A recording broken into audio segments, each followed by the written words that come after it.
Hello everyone, welcome back to another episode of r/Malicious Compliance. In today's episode, military spouse accuses me of cheating on my husband with my husband. Okay, if you say so.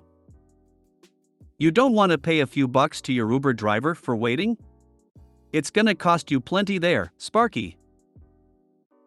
Before we get started, make sure to subscribe so you will never miss a video. So let's get started. Military spouse accuses me of cheating on my husband with my husband. I've been living in Japan for a little over 2 years with my husband. He was born here and we decided to move to his hometown. It's a small city, but there's enough to do without getting bored. I describe us as an AMWF couple, Asian man, white female for those who don't know. It's not so common in Western countries, and it can feel like we are some rare shiny Pokemon as AMWF in rural Japan. Lots of staring, occasional secret picture, or even small chats if an old lady is brave enough to approach us. It can feel uncomfortable eating at a restaurant because kids will turn around in their seat and stare at us the whole time with an open fish mouth. Coincidentally, there's a small U.S. military base located in this city. The closer you are downtown, the more American families you see. I'm constantly mistaken for being military by Americans and Japanese, which is understandable. Besides myself, I only know 5 other interracial marriages here. It's always locals who ask about my American husband when I'm out alone, which I respond in Japanese: Watashi no ato wa Nihonjin desu. Koko and I sundi yamesu, my husband is Japanese and I live here, or something along those lines. Americans never ask about my marriage as they assume my spouse is American. When we are together in public, we do abnormal couples behavior such as holding hands. No, couples rarely hold hands in public, let alone say I love you. We don't go downtown too often since it's all pay to park and it's a nightmare to find a place. It was a beautiful warm day for the first time in months, but we decided to battle for a spot and walk around the shops. The crowd was heavy since the weather was great and winter was ending. The season for new American families to move here just finished, so I'm sure this was many people's first time to leisurely walk and shop outside. We find a parking spot and made our way to the outside shops. Of course, we are holding hands and casually talking and laughing. Wow! I hear this from an American woman about 10 feet behind us. You should know that a Japanese stereotype against Americans is that we are rudely and obnoxiously loud. And this wow was loud enough for me to turn my head around at the noise. She was with 2 other moms who had like 3 kids each. They were staring at me, but perhaps we just accidentally had eye contact at the right time. Seriously, another little homewrecker is doing this in public? Chill, woman, you're so loud even I can hear you. We find a table nearby at the Starbucks outside. We are enjoying our drinks when the same group of women approached us with their strollers in tow. They definitely had some sort of purpose with something to say to us. Let's call her Anna, woman in Japanese. Anna, excuse me, but you need to keep whatever you're doing in your messed up home. Doing that in public in front of families to see is disgusting and immoral. My kids don't need to see such a bad display of marriage. I'm so confused, as was my husband who can speak English. Who knew drinking coffee outside was a crime against humanity and marriage? Me, I am sorry? What did we do? Anna, you know exactly what you're doing. She points to my wedding ring. Me, no, I don't. Anna, good lord, does your husband know about this? Is he on a ship right now?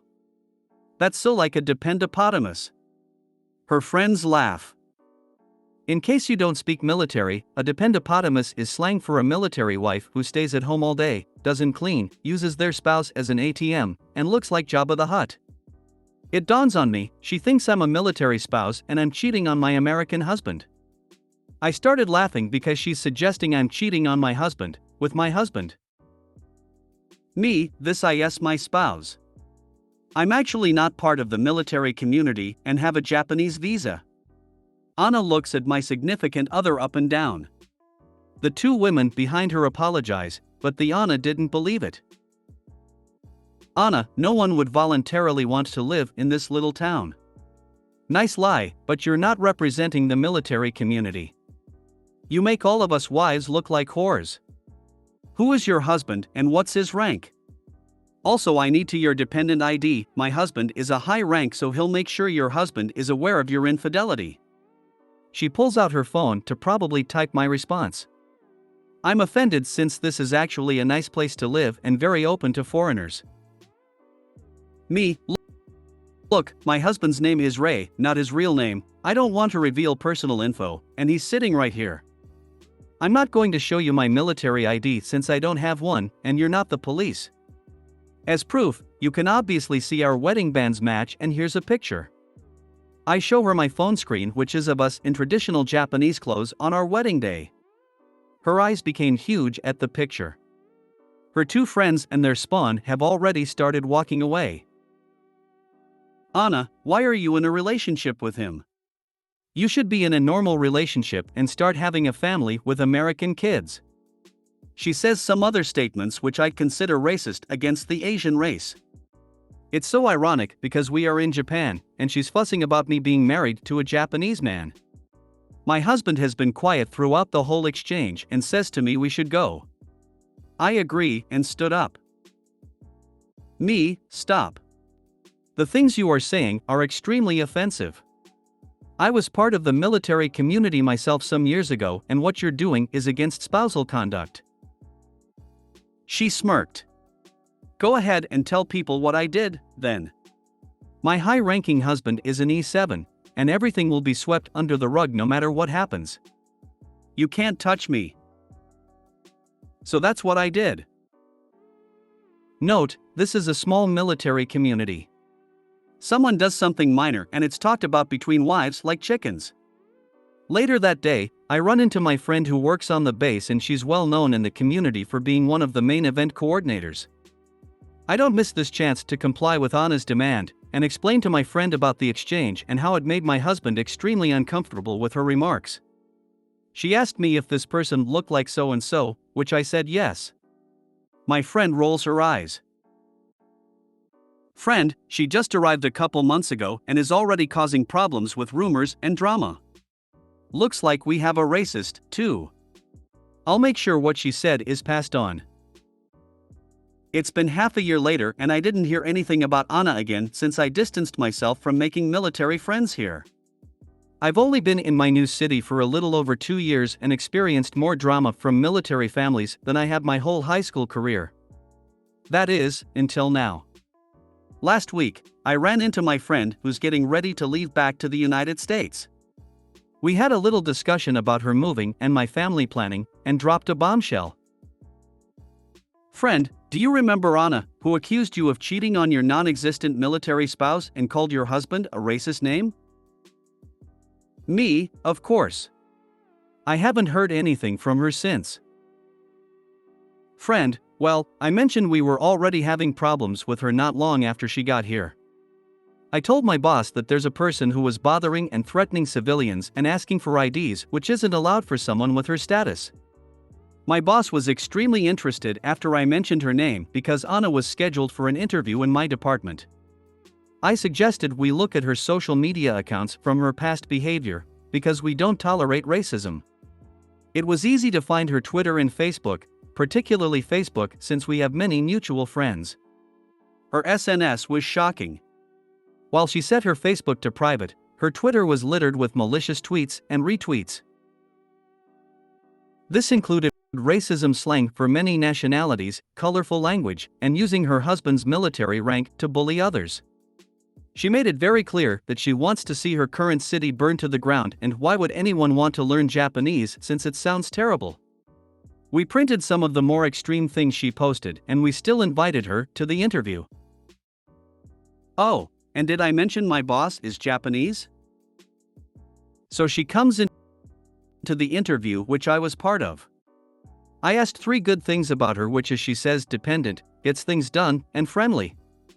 My boss just looked at her for a second before he pulled out her tweets and asked her to explain how she can friendly serve the local community if she hates it so much. Anna was floored and said someone hacked into her account, despite there being at least 3 years of slanderous tweets. We thanked her for coming and said we can't accept an employee with this conduct.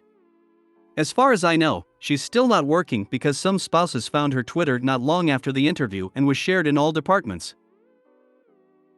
No one will touch her application now. Me, so all of this was discovered because I told you about her accusations? Friend, yes. Oh, and she's kind of an outcast socially right now because she cheated on her husband a couple months ago. There you have it, folks. Because one person couldn't mind their own business, they lost a potential job and had their social media exposed. Super ironic since she became the dependopotamus and adulterer, the same thing she was accusing me of. It's always funny how the people who accuse others of misconduct the loudest are usually the ones engaging in said misconduct themselves. Lots of being nice to your face and then talking behind your back, too, by the older women. I'll stick to my best friend here, who is an old Japanese woman and gives me lots of snacks XD.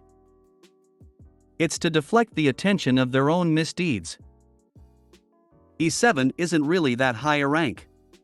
Even the spouse of an E7 would know that. Like, congrats, your husband is a platoon sergeant. I agree, definitely not high enough to be throwing it around. Most couples in my city are freshly married and still in college. Saying E7 probably has the E3s shaking in their boots. She smirked. Go ahead and tell people what I did, then. My high-ranking husband is an E7, and everything will be swept under the rug no matter what happens. You can't touch me. Did you know being a dependent is the hardest job in the military?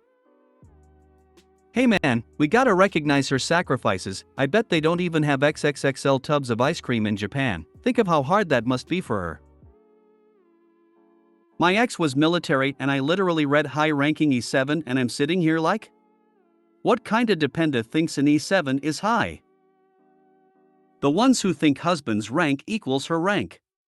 That way she can strut around like a constipated pigeon and bark orders to the lesser wives whenever she wants to feel superior to others. It will also help her get those sweet military discounts because the wives are the real heroes. Sincerely, from a US Army veteran. You see why I never got married, OP? The reason why I divorced from the military, my friend, surprised face. You should know that a Japanese stereotype against Americans is that we are rudely and obnoxiously loud. It's not just a Japanese stereotype that US Americans are loud, we have that here in Germany as well. An exchange student from the US told me that they do speak louder over there. Ugh, she sounds like a pleasant human being. I like the way it ended up for her. Not only am I a vet, but I'm now studying Japanese in the US. Beautiful language and culture. I have an inkling of how embarrassing that must have been. Just, wow. No. The more I hear about Americans in Japan, the more I'm embarrassed for this country. Always some terrible story of ignorance. At least she got her just desserts. Okay, if you say so. Back in the olden days, I had a supervisor who spent her time trying to get me in trouble. For some reason, she got it in her head that I was after her job. I come in one day and am told that from now on I am to do only the tasks she tells me to do. Then she has me sign a form stating that I understand that I am not to do a specific daily task until she tells me otherwise. I know she did it only to see how I would act/react. Up until then, there were absolutely no issues with the way/when tasks were being completed. Okay, no problem. While this work could be skipped for a day or two, if it wasn't done by day 3, it would start to affect everything else. At the end of the day, she leaves for a 2-week vacation, without telling me to complete the work. So guess what I did? Actually, what I didn't do. That's right. That daily task sat and sat and sat. Because I was the only one trained on how to do it and it wasn't being done, many other tasks couldn't be completed either and we fell further and further behind. This was way before cell phones, so no one could reach her while she was gone. When she finally came back, the poop hit the fan. She tried to go to the higher-ups to get me fired, so I pulled out my copy of the form I signed. Guess who got in trouble?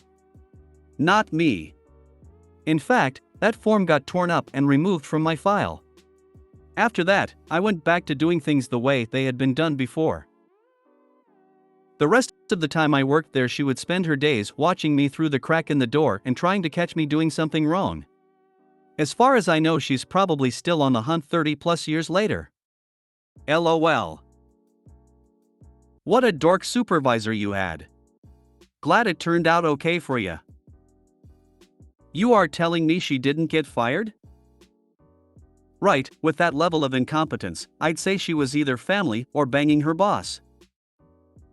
There probably will be a self-fulfilling prophecy being completed in a few years because she is being petty to you and probably others as well. This is so typical for these people. There was a section in 1984 that talked about them. They live for nothing else but to make others miserable. It's their only motivation in life. You don't want to pay a few bucks to your Uber driver for waiting? It's gonna cost you plenty there, Sparky. I drive for Uber in the Dallas area and have done so for about 7.5 years. I accepted a reservation on the app for a trip from Rice City, TX, east of Dallas, to the Dallas-Fort Worth International Airport, about 60 m or 100 kilometers, 40430 the next morning. My payout showed to be $58 and some change, so fairly good trip. I arrived 20 minutes early and at 0435 the rider called to because needed more time to get ready. I said no worries. I would wait as long as he needed. But then he wanted me to cancel the trip. His reason? He didn't want to pay for the waiting time or the cancellation fee.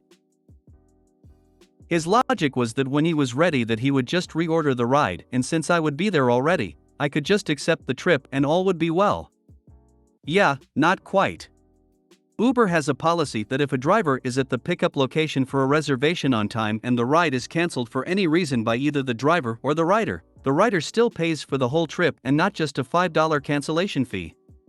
I tried to explain it to the rider and he cut me off rudely and asked, "Are you going to do this for me? If not, you can just piss off and I will arrange the ride without you." I went into my humble contrite mode while apologizing and asking his forgiveness for me being presumptuous. I told him that, certainly, I would cancel the trip and it would be no problem for me to wait the 30 to 45 minutes that he required. As I was about halfway to East TX, there was literally zero chance I would get another ride request in that time. That's where the malicious compliance kicked in. Oh, I canceled the trip. Just as he demanded. Marked it as a no-show. He paid Uber twice and I got paid twice for the trip. Wonder how long it took for him to realize it. Poor bastard even tipped me after he got to the airport.